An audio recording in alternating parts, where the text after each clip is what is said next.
उपकारांची जाण नसणे असं दृश्य जेव्हा जेव्हा आणि जिथे जिथे दिसतं तेव्हा संताप होतो. कितीही शांत राहण्याचा प्रयत्न केला तरीही त्या गोष्टीबद्दल चीड निर्माण होते मनात. अशीच काहीशी अवस्था सध्या बांगलादेशमधील जी काही परिस्थिती हिंदू लोकांवर, अल्पसंख्याकांवर ओढवली आहे ती पाहिल्यानंतर जुन्या काळातल्या काही घटना आठवतात. याच बांगलादेशचा एक एक नागरिक अन्नाला महाग झाला होता. अक्षरशः प्रत्येक घरामध्ये खाण्यासाठी सुद्धा अन्न नव्हतं. त्याच वेळेस इस्कॉन त्यांच्या मदतीला धावून आलं होतं. कितीतरी महिने इस्कॉननी मोफत अन्नसेवा केली होती आणि तेच लोक आज इस्कॉनवर दगडं फेकतायत. इस्कॉन जाळायला निघाले.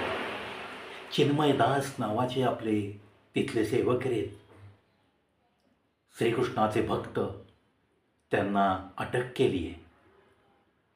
कहर त्याच्याहून की या चिन्मय दास यांना राईट आहे, हक्क आहे. एखाद्या खटल्यामध्ये तुम्हाला गोवलं गेल्यानंतर तुम्हाला जर जेलमध्ये टाकलं गेलं तर तुम्हाला जामीन करण्याचा अधिकार नक्कीच असतो. चिन्मय दास यांना आज जामिनाच्या सुनावणीसाठी कोर्टामध्ये हजर करणार होते. तथापि चिन्मय दास यांचं कोणीही वकीलपत्र घेऊ नये अशा पद्धतीचं तिथल्या वकिलांनी एक मोठं आव्हान केलंय सगळ्या वकिलांना. आणि जो कोणी वकील चिन्मय दास यांच्यातर्फे लढण्यासाठी वकीलपत्र घालेल त्यांना मारहाण होतीये. रमन आचार्य म्हणून त्यांचे एक वकील त्यांची बाजू मांडण्यासाठी निघाले होते. त्यांच्या अक्षरशः डोक्यामध्ये वीट घातली, त्यांना मारहाण केली. आज हे रमन आचार्य ICUमध्ये जीवन मरणाशी लढा देत आहेत. चीड येण्यासारखी गोष्ट आहे. ज्या लोकांनी तुमचं अन्नान्न दशा झाल्यानंतर तुमच्या 2 वेळच्या जेवणाची महिनोन महिने मोफत एकही पैसा तुमच्याकडनं न घेता व्यवस्था केली, त्याच इन्स्टिट्यूटवर, त्याच हिंदू धर्मियांवर तुम्ही असे बेकार हल्ले करताय आणि मानव अधिकार आयोगसुद्धा डोळे मिटून बसलेला आहे. भारतातल्या या संस्थासुद्धा काही जोरात आवाज उठवायला तयार नाही आहेत. मग तिथं असलेल्या 10-20% हिंदू लोकांनी काय तिथे मार खाऊन मरायचं? त्यांना कोणीच वाली नाही आहे. अशा या विचारांनी मनस्वी चीड निर्माण होती आहे. पुन्हा एकदा या बांगलादेशला कुठे ना कुठेतरी वटणीवर आणण्यासाठी काही ना काही सगळ्या देशांनी एक उठाव केला पाहिजे. युनायटेड नेशन्स जेव्हा बारीक सारीक गोष्टींकरता भारतात घडणाऱ्या लगेच मानवाधिकार आयोगाचं उल्लंघन केलं म्हणून भारताच्या दूतावासापर्यंत लगेच त्यांचे काही रिप्रेझेंटेटिव्ह पोहोचतात, हे सुद्धा दिसून आलं आहे. माफक 2-4 आपल्या नाठाळ लोकांनी भारतामध्ये असहिष्णुतेचं वातावरण आहे, आम्हाला इथं नीट जगू दिलं जात नाही, अल्पसंख्याकांवर इथे अन्याय होतो आहे, अशा काहीतरी एक 7-8 टाळक्यांनी इथलाच पैसा कमवल्यानंतर, अब्जाधीश झाल्यानंतर अशा पोकळ तक्रारी केल्या तरी मानवाधिकार आयोग भारताच्या बाबतीत लगेच दखल घेतो, भारताच्या विरुद्ध लगेच कांगावा करतो. मग आज बांगलादेशमधला हा पीडित हा एका धार्मिक इन्स्टिट्यूटचा पुजारी, ज्याला म्हणू आपण सेवेकरी, चिन्मय दास यांना अटक झाली आहे. त्याला न्याय मिळवण्यासाठी, जामिनाचा अर्ज देण्यासाठी जो त्याचा हक्क आहे तो सुद्धा त्याला मिळू देत नाही आहेत, त्याला वकील मिळू देत नाही आहेत. इतकी तिथली जनता ॲग्रेसिव्ह झालेली आहे की जो कोणी वकील त्याचं वकीलपत्र घेईल त्याला आम्ही नक्की मारहाण करू, अशी डायरेक्ट भाषणं केली जात आहेत आणि तीसुद्धा बुद्धिजीवी वकिलांकडनं अशी भाषणं केली जातात, याची मला मनाला लाज वाटते आहे. चिन्मय दास ही एक XYZ व्यक्ती असं गृहीत धरा तुम्ही, बट ही इज हिंदू. त्यातून सरळ मार्गी आपल्या इस्कॉनमध्ये आपलं आपलं कार्य करत श्रीकृष्णाची भक्ती करणारा हा माणूस कुठेही कोणालाही कधीही कंपेल केलं नाही आहे त्यांनी की हिंदू धर्म स्वीकारा म्हणून. मग अशा सरळमार्गी माणसालासुद्धा, संत माणसालासुद्धा जर बांगलादेश सरकार कुठल्याही पद्धतीचं प्रोटेक्शन देणार नसेल आणि विनाकारण आज 6 डिसेंबरपासून 2 जानेवारीपर्यंत त्यांना कस्टडीमध्ये ठेवण्याचे आदेश झालेले आहेत. त्यांचा गुन्हा आहे किंवा नाही हे साबित नंतर होईल, पण त्यांचा जामिनाचा हक्कसुद्धा हिरावून घेणं हे सरळ सरळ मानव अधिकार आयोगाचं केलेलं उल्लंघनच आहे.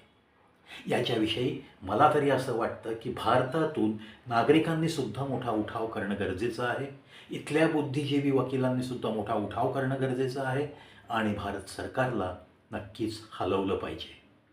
भारत सरकारने आता याच्या मध्यस्थी करणं फार गरजेचं झालेलंच आहे. मग अमेरिका असो, अगर कोणी असो, युनायटेड नेशन्सचा कुठलाही सदस्य असलेले अनेक देश असो, या सगळ्यांनी या बांगलादेशच्या युनूस सरकारवर दबाव आणलाच पाहिजे. जे सरकार दंगली घडवून आणून तिथे स्थापित झालेलं आहे त्याच्याकडनं अशा फार मोठ्या माणुसकीच्या कामाची अपेक्षा ती तर ठेवणं गैरच आहे.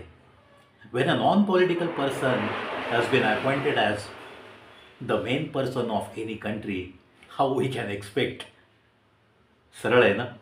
त्यातून अगदी मोठा देश जो त्याला पाठिंबा देतो आहे आणि जो इतर देशांमधल्या मानवाधिकाराचं उल्लंघन झालं की लगेच कुरबुरी करतो, तो देशच जर त्यांना सपोर्ट करत असेल तर मग यातून चिन्मय दास यांना ताबडतोब काही रिलीफ मिळेल अशी अपेक्षा करणं हे फार चुकीचं होईल. या श्रीकृष्णाच्या भक्ताला आज विनाकारण जेलमध्ये राहावं लागतं आहे 2 जानेवारीपर्यंत.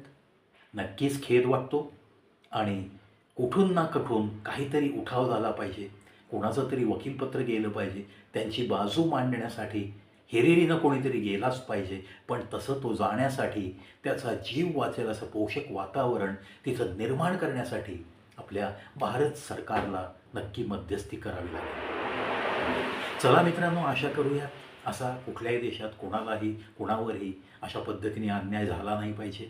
त्यातून ज्या लोकांनी एखाद्यावरती उपकार केले आहेत ते उपकार विसरून जर तुम्ही त्यालाच दगडं मारत असाल तर ही सगळ्यात घाणेरडी आणि नीच प्रवृत्ती आहे असंच माझं तरी मत आहे.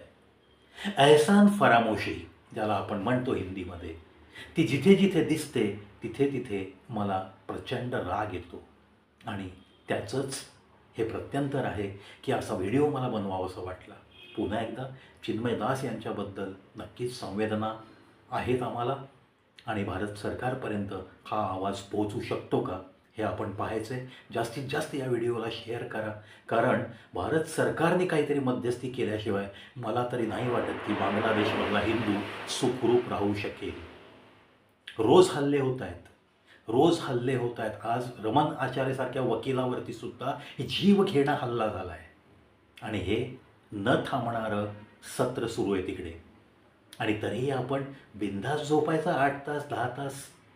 अरे आपलेच बांधव आहेत ते, हिंदू बांधव आहेत ते, बांगलादेशमध्ये काही कामानिमित्त तिथं सेटल झाल्यात, त्यांच्या पिढ्यानपिढ्या तिथं राहत आहेत आणि आज त्यांना हुसकून लावण्यासाठी जर असे प्रकार चालू असतील तर ते नक्कीच बंद पाडण्यासाठी आपल्या भारत सरकारचं काहीतरी तिथे योगदान खूप खूप आवश्यक आहे, इतकंच मला कळकळीने वाटतं आहे.